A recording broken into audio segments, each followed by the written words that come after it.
Nakakabahala ang mga pahayag na narinig natin itong mga nakarang araw.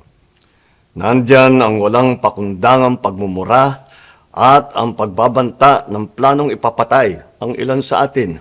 Kung ganun na lang kadali ang pagplano sa pagpatay ng isang presidente, paano pa kaya ang mga pangkaraniwan na mamamayan?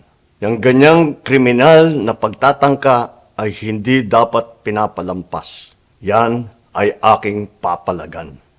As a democratic country, we need to uphold the rule of law.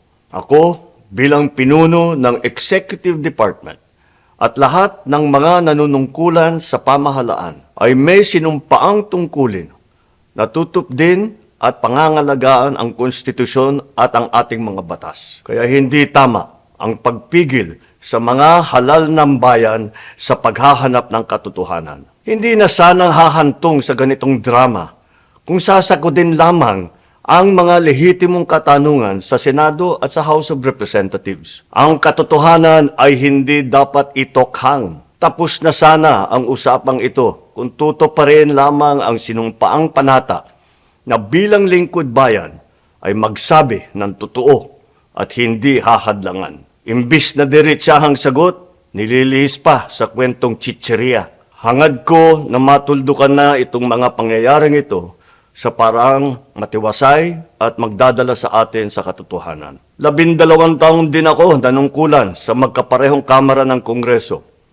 Batid ko ang kapangyarihan iginawad sa kanila ng taong bayan at ng ating konstitusyon. Dahil dito, iginagalang ko ang kanilang gawain bilang isang independenteng sangay ng ating republika. Kahit ang buong executive branch, lahat ng mga ahensya ay hindi nakakaligtas at parating sumasailalim sa kanilang masusing pagsusuri. Bilang isang bansa, marami tayong mga paghamon na dapat harapin at mga suliraning dapat bigyan ng lunas. Sa kabila ng mga pambabatikos, nakatuon ang aking pansin sa pamamahala.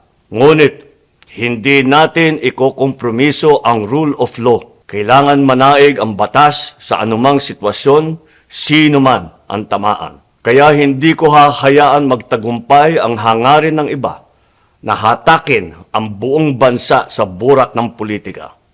Igalang natin ang proseso. Tuparin natin ang batas. Alalahanin natin ang mandato na pinagkatiwala sa atin ng milyon-milyon na Pilipino. Magtrabaho po tayo sa ikauunlad ng Republika ng Pilipinas at para matamo ang bagong Pilipinas.